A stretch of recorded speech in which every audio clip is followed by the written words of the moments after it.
Tout le monde pensait que Lara vendait de la crème. Personne ne savait qu'elle avait un escargot sous son lit. Mais avant d'en arriver là, il faut comprendre qui était Lara. Bienvenue sur notre chaîne dédiée aux contes et légendes africains. Alors, abonnez-vous à notre chaîne et dites-nous en commentaire de quel pays vous nous regardez. Merci beaucoup. Lara vivait dans un appartement luxueux à Victoria Island, Lagos. Chaque jour, elle postait des photos sur Instagram, des sacs de marque, des hôtels 5 étoiles, des tenues qui coûtaient une fortune.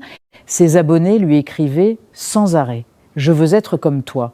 Ton business de skincare doit vraiment marcher. Apprends-nous ta façon de faire. » Lara souriait froidement en lisant ces messages. Les bouteilles de crème sur son étagère étaient des accessoires, du décor. Elle en vendait à peine 10 par mois, mais son compte en banque débordait et c'était pas grâce à la beauté. Chaque soir, elle fermait la porte de sa chambre, sortait une petite boîte en bois recouverte d'un tissu rouge et posait les yeux sur ce qu'il y avait dedans. Un escargot. Pas un escargot ordinaire. Sa coquille portait des marques étranges qui semblaient bouger quand on regardait bien. « Bonsoir mon pourvoyeur », murmura-t-elle d'une voix légèrement tremblante chaque soir. Elle avait vraiment peur de cette chose, mais elle aimait l'argent plus que sa peur.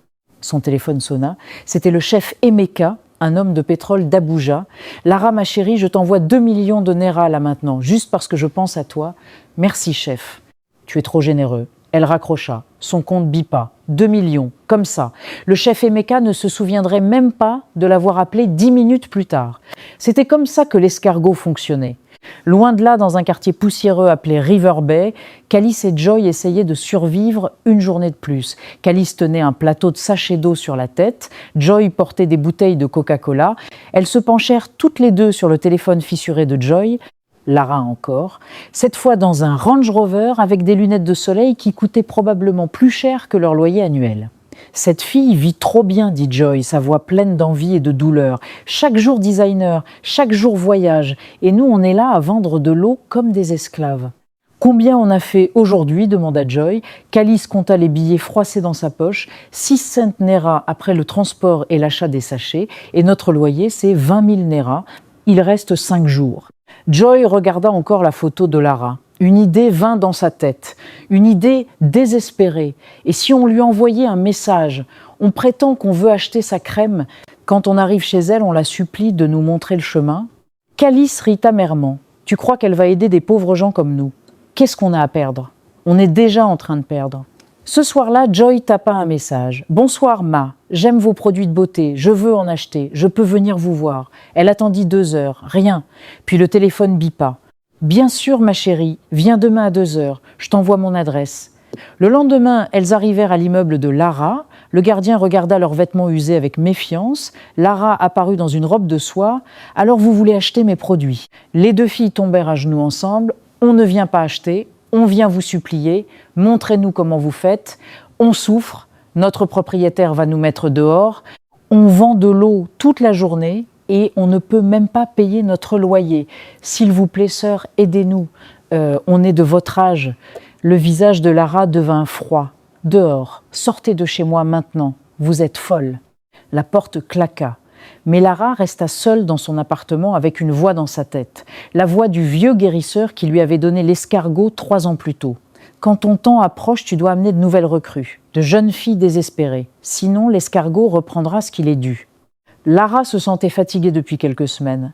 Sa peau perdait son éclat. Elle savait ce que ça voulait dire. Elle prit son téléphone et appela Joy. « Revenez demain, j'ai changé d'avis. » Le lendemain, Lara était transformée. Douce, souriante, presque trop gentille. « Asseyez-vous, mes sœurs. Vous voulez être comme moi, oui. » Alors d'abord, il faut que vous ayez l'air de l'être. Elle les emmena faire du shopping, des perruques chères, des sacs de marque, des chaussures qui coûtaient 3 mois de leur loyer.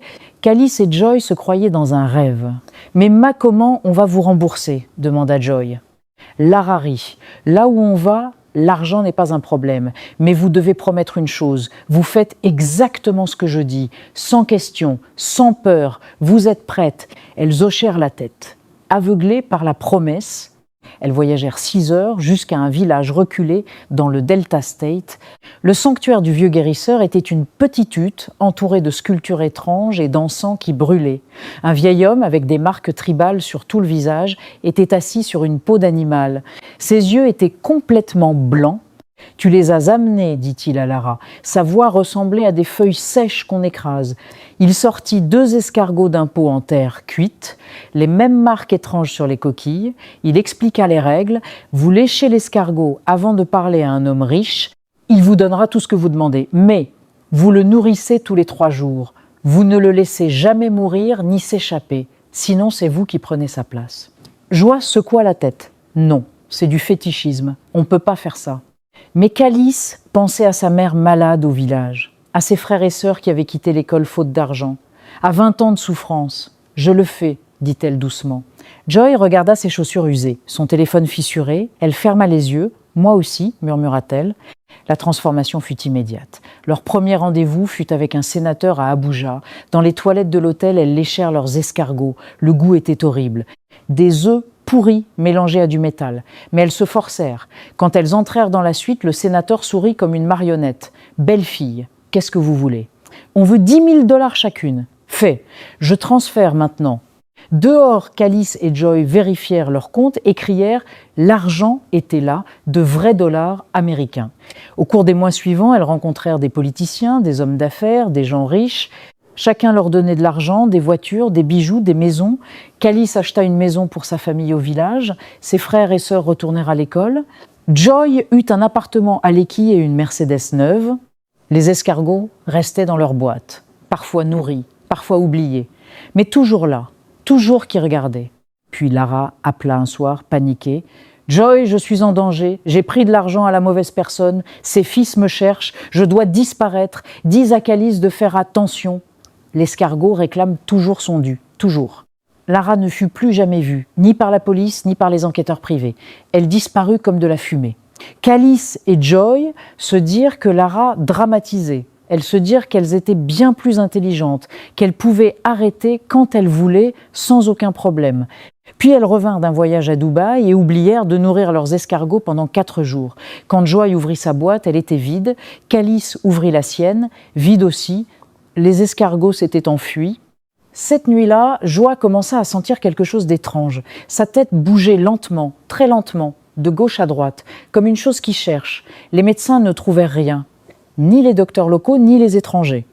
Dans le village, le vieux guérisseur dit juste « L'escargot l'a réclamée, elle devient ce qu'elle a utilisé, il n'y a pas de remède, elle mourra dans 7 jours. » Joy mourut le 6e jour. Sa tête bougeait encore lentement de gauche à droite jusqu'à la fin. Ses yeux étaient vides comme 2 trous noirs. Calice était là, à côté d'elle, et ne pouvait rien faire que regarder et pleurer. 3 mois plus tard, Calice mourut à son tour, seule dans sa chambre vide. Son corps couvert d'une substance visqueuse, épaisse et collante que rien ne pouvait enlever. Ni l'eau, ni le savon, ni les prières, ni les médecins. L'argent fut dépensé pour des traitements inutiles. Les voitures furent saisies, les maisons vendues pour payer des dettes. Dans River Bay, où elles vendaient de l'eau sous le soleil, les femmes qui les ont connues racontent encore leur histoire.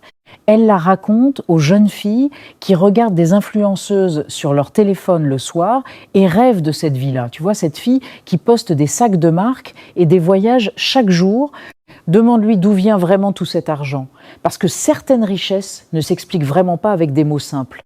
L'argent gagné honnêtement vient lentement. Il prend du temps et fait mal aux pieds et aux mains. Mais il reste longtemps. Et surtout, il ne prend jamais rien en échange de ta vie.